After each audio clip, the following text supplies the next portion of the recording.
नमस्कार, आप देख रहे हैं 4 PM। मैं हूं आपके साथ सिमरन। इस बुलेटिन में हम बात करेंगे देश और दुनिया की तमाम बड़ी खबरों की, लेकिन उससे पहले एक नजर आज की मुख्य सुर्खियों पर।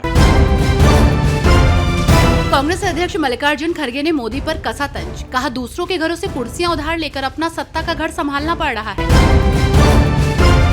यूपी में चुनाव हारने के बाद बीजेपी में शुरू हुआ वार पलटवार, संजीव बालियान और संगीत सोम में जुबानी जंग तेज, कहा सपा प्रत्याशी को जिताने के लिए काम। आरएसएस ने अपने मुखपत्र में मोदी को लेकर की तीखी टिप्पणी, कहा ये चुनावी नतीजे बीजेपी वर्कर्स के लिए ओवर कॉन्फिडेंट का रियलिटी चेक है। यमुना में बाढ़ से निपटने के लिए मुस्तैद दिल्ली सरकार, मंत्री सौरभ भारद्वाज ने आईटीओ बैराज का लिया जायजा, अधिकारियों से बैराज पर चल रहे काम की ली जानकारी। यूपी में बसपा को बड़ा झटका, 10 साल में आधा रह गया जनाधार, 17 सुरक्षित सीटों पर कम हो गए 21 लाख से अधिक वोट। नरेंद्र मोदी ने तीसरी बार बैसाखी के सहारे प्रधानमंत्री पद की शपथ ले ली है, जिसको लेकर के कांग्रेस अध्यक्ष मल्लिकार्जुन खड़गे ने जमकर निशाना साधा और कहा कि दूसरों की कुर्सियों के सहारे सत्ता संभालना पड़ रहा है। कांग्रेस अध्यक्ष मल्लिकार्जुन खड़गे ने प्रधानमंत्री नरेंद्र मोदी पर जमकर निशाना साधा है। उन्होंने कहा कि पीएम मोदी ने पिछली गारंटी तो पूरी नहीं की, लेकिन अब ढिंढोरा पीट रहे हैं, जिसको लेकर मल्लिकार्जुन खड़गे ने सोशल मीडिया प्लेटफॉर्म एक्स पर लिखा कि लोकसभा चुनाव में देश ने ऐसा जवाब दिया कि मोदी सरकार को दूसरों के घरों से कुर्सियां उधार लेकर अपना सत्ता का घर संभालना पड़ रहा है। 17 जुलाई 2020 को प्रधानमंत्री नरेंद्र मोदी ने देश को मोदी की गारंटी दी थी कि 2022 तक हर भारतीय के सिर पर छत होगी। ये गारंटी तो खोखली निकली।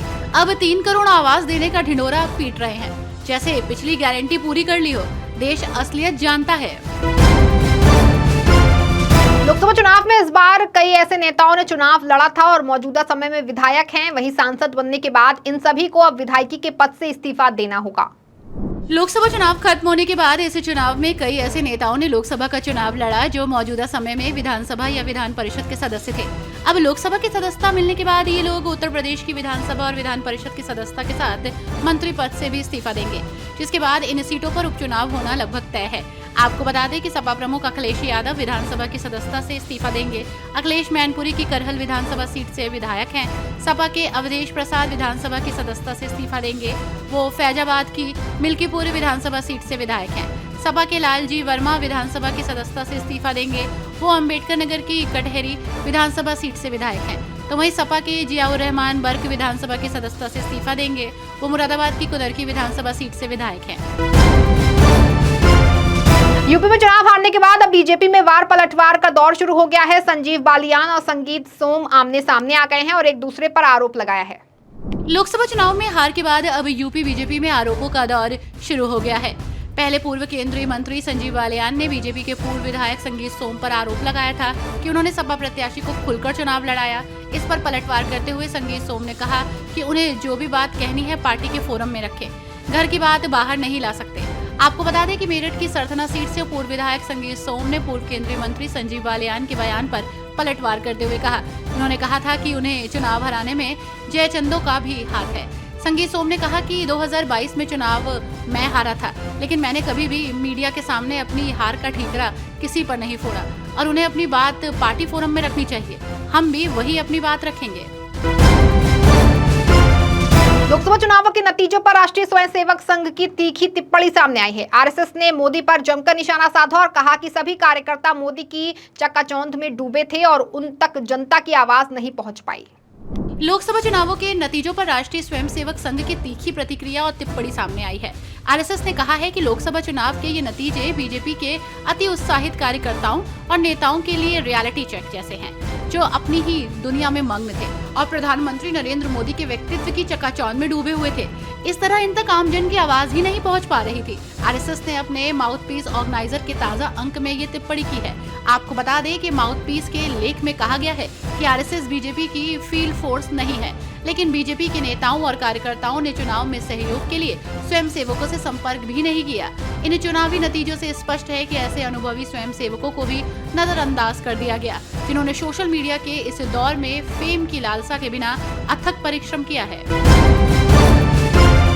लोकसभा चुनाव परिणाम आने के बाद से अयोध्या चर्चा का विषय बना हुआ है, जिसको लेकर सपा सांसद अवधेश प्रसाद ने कहा कि अयोध्या किसी की बपौती नहीं है।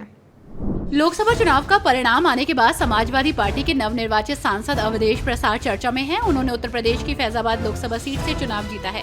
इस सीट से अवधेश प्रसाद ने बीजेपी के 2 बार के सांसद लल्लू सिंह को शिकस्त दी है। इसको लेकर सियासी गलियारों में चर्चाओं का बाजार गर्म है। तो वहीं फैजाबाद की हार से बीजेपी को तगड़ा झटका लगा है, क्योंकि राम मंदिर निर्माण के बाद माना जा रहा था कि पार्टी ये सीट आसानी से जीत लेगी, लेकिन अवधेश प्रसाद ने बीजेपी के अरमानों पर पानी फेर दिया। वहीं मीडिया से बात करते हुए अवधेश प्रसाद ने कहा कि अयोध्या किसी की बपौती नहीं है, ये प्रभु श्री राम की धरती है और खुद अयोध्या का रहने वाला हूँ। इससे ज्यादा भगवान राम के करीब और कौन हो सकता है। मोदी ने भले ही प्रधानमंत्री पद की शपथ ले ली है, लेकिन मुश्किलें कम होने का नाम नहीं ले रही हैं। वहीं अब एनडीए का एक और सहयोगी दल मंत्री पद न मिलने से नाराज हो गया है और कहा है कि सभी को सम्मान मिलना चाहिए। केंद्र में कैबिनेट गठन के बाद राष्ट्रीय जनतांत्रिक गठबंधन की झारखंड में सहयोगी party all Jharkhand students union नाखुश नजर आ रही है। राज्य की गिरिडीह लोकसभा सीट से एनडीए ने एजेएसयू उम्मीदवार चंद्र प्रकाश चौधरी को चुनावी मैदान में उतारा था। इस सीट से एजेएसयू उम्मीदवार की जीत के बाद पार्टी को उम्मीद थी कि उनकी पार्टी के सांसद चौधरी को भी कैबिनेट में मंत्री पद दिया जाएगा, लेकिन ऐसा नहीं हुआ। झारखंड से कैबिनेट मंत्री के तौर पर कोडरमा सांसद अन्नपूर्णा देवी को शपथ दिलाई गई, जबकि रांची से सांसद संजय सेठ को राज्य मंत्री के तौर पर मोदी मंत्रिमंडल में शामिल किया गया। आपको बता दें कि एजेएसयू को उम्मीद थी कि मोदी कैबिनेट में एक सांसद वाली पार्टी को भी मंत्री पद दिया गया है। एजेएसयू के सांसद चंद्र प्रकाश चौधरी को मंत्रिमंडल में शामिल नहीं किए जाने को उन्होंने दुर्भाग्यपूर्ण बताया है। उन्होंने कहा कि सभी सहयोगी दल जो सरकार को समर्थन दे रहे हैं, उन्हें उचित मान सम्मान दिया जाना चाहिए। इससे एजेएसयू कार्यकर्ता और समर्थकों को निराशा हुई है और पार्टी इस मुद्दे पर विचार विमर्श करेगी। दिल्ली में बिजली कटौती को लेकर जनता परेशान है, जिसको लेकर आप मंत्री आतिशी का बड़ा बयान सामने आया है। उन्होंने नए ऊर्जा मंत्री से मिलने की बात कही है। दिल्ली में कुछ घंटे से चल रहे पावर कट पर मंत्री आतिशी का बयान आया है और उन्होंने कहा है कि दिल्ली के कई हिस्सों में काफी बड़ा पावर कट हुआ है। यूपी के मंडोला में एक पावर ग्रिड में आग लगी है, जहां से 1500 MW बिजली दिल्ली को मिलती है। हमारे अन्य पावर सोर्स से हम इसे लिंक कर रहे हैं। आतिशी ने कहा कि मैं आज ही नए पावर मिनिस्टर से समय मांगूंगी, क्योंकि देश के पावर ट्रांसमिशन को केंद्र सरकार चलाती है। ये चिंताजनक है। आज नेशनल लेवल का पावर इंफ्रास्ट्रक्चर ठप हुआ है। देश की राजधानी में नेशनल ग्रिड के फेल्योर काफी चिंताजनक हैं। दिल्ली की पीक पावर डिमांड 8000 मेगावाट पहुंचने पर भी पावर कट नहीं हुआ था। ये पावर कट नेशनल इंफ्रास्ट्रक्चर के फेल होने के कारण हुआ है। दिल्ली में बाढ़ की स्थिति से निपटने के लिए सरकार ने कमर कस ली है। इसी कड़ी में सिंचाई एवं बाढ़ नियंत्रण मंत्री सौरभ भारद्वाज ने आईटीओ स्थित यमुना के बैराज की वर्तमान स्थिति का जायजा लिया। मानसून को ध्यान में रखते हुए सिंचाई और बाढ़ नियंत्रण मंत्री सौरभ भारद्वाज ने आईटीओ स्थित यमुना के बैराज की वर्तमान स्थिति का जायजा लिया। अधिकारियों ने बाढ़ की स्थिति से निपटने के लिए बैराज पर चल रहे काम की जानकारी मंत्री सौरभ भारद्वाज को दी। आपको बता दें कि बीते वर्ष मानसून के समय यमुना में बाढ़ की स्थिति पैदा हो गई थी, तो वहीं आसपास के क्षेत्र में जलभराव होने से लोगों को परेशानियों का सामना करना पड़ा था। इस बार मानसून से पहले दिल्ली सरकार ने तैयारी शुरू कर दी है। इस बुलेटिन में फिलहाल बस इतना ही। ऐसी तमाम राजनीतिक खबरों के लिए बने रहें और देखते रहें 4 PM। धन्यवाद।